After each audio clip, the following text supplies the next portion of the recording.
సంవత్సరాల తరబడి government job కోసం వేచి చూస్తున్నారా? కేవలం 8 నెలల్లో మీ కల నెరవేర్చుకోండి. వెంటనే కింది నంబర్స్‌కి కాల్ చేయండి.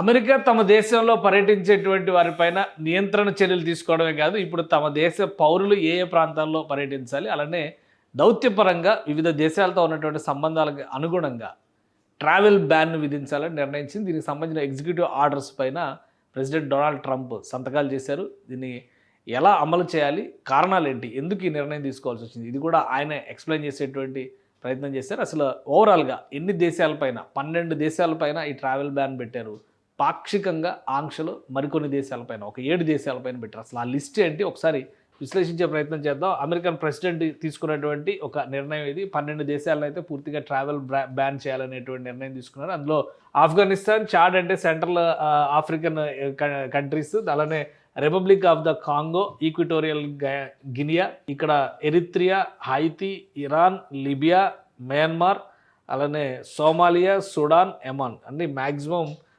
ఆఫ్రికన్ కంట్రీసే ఎక్కువ కనిపిస్తున్నాయి ఈ లిస్టులో. చూస్తే మనం ఒకసారి చూద్దాం కాంటినెంట్స్ పరంగా ఎలాంటి ప్లేసెస్లో ఉన్నాయి ఏంటి అనేది చూద్దాము.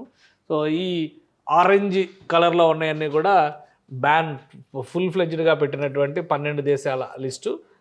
ఈ కొంత లైట్ ఆరెంజ్లో కనిపిస్తున్నాయన్నీ కూడా పార్షియల్ ట్రావెల్ బ్యాన్లో పెట్టినటువంటి 7 దేశాల లిస్టు. సో మొత్తం చూస్తే ఇక్కడ అమెరికన్ కాంటినెంట్స్ మొత్తంలో చూస్తే ఒక హైతీ మాత్రమే ఉంది. ఇక ఆఫ్రికన్ కంట్రీస్ ఎక్కువ కనిపిస్తున్నాయి. లిబియా కానీ, సుడాన్ కానీ, చాడ్ కానీ, ఇటు ఈక్విటోరియల్ గినియా కానీ, అలానే కాంగో, ఇవన్నీ కూడా సోమాలియా, యమన్ ఇది వెస్ట్ ఏషియా పరిధిలో వచ్చేది. ఇక ఇరాన్, ఆఫ్ఘనిస్తాన్, తుర్కమెనిస్తాన్ ఆ పార్షియల్ పెట్టారు. మయన్మార్ కూడా ఫుల్ ఫ్లెడ్జ్డ్గా పెట్టారు. ఇక పార్షియల్ వాటిలో ఇటు తుర్కమెనిస్తాన్ కనిపిస్తుంది, ఇక్కడ లావోస్ కనిపిస్తుంది, ఇటువైపు బురుండి ఉంది, అలానే టోగో, సియరా లియోన్ కనిపిస్తున్నాయి. ఇక పక్కనే ఉన్నటువంటి క్యూబా పైన, వెనిజువేలా పైన కూడా ఈ పార్షియల్ బ్యాన్ విధించాలని చెప్పని అమెరికా ప్రభుత్వం నిర్ణయించింది. సో రిస్ట్రిక్షన్స్ ఉంటాయి, వీసా పరమైనటువంటి రిస్ట్రిక్షన్స్, ఇవన్నీ కూడా అమలు చేసేటువంటి అవకాశం ఉంటుంది.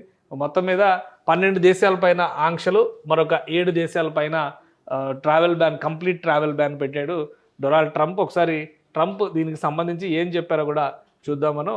By the entry of foreign nationals who are not properly vetted, as well as those who come here as temporary visitors and overstay their visas, we don't want them. In the 21st century, we've seen one terror attack after another carried out by foreign visa overstayers from dangerous places all over the world. And thanks to Biden's open door policies, today there are millions and millions of these illegals who should not be in our country. In my first term, my powerful travel restrictions were one of our most successful policies, and they were a key part of preventing major foreign terror attacks on American soil. We will not let what happened in Europe happen to America. That's why on my first day back in office, I directed the Secretary of State to perform a security review of high-risk regions and make recommendations for where restrictions should be imposed. Among the national security threats their analysis considered are the large-scale presence of terrorists, failure to cooperate on visa security, inability to verify travelers' identities, inadequate record-keeping of criminal histories, and persistently high rates of illegal visa overstays, and other things. Very simply, we cannot have open migration from any country where we cannot safely and reliably vet and screen those who seek to enter the United States.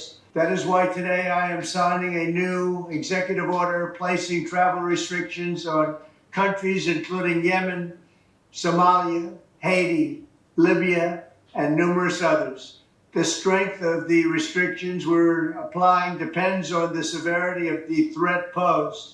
The list is subject to revision based on whether material improvements are made, and likewise new countries can be added as threats emerge around the world. But we will not allow people to enter our country who wish to do us harm, and nothing will stop us from keeping America safe.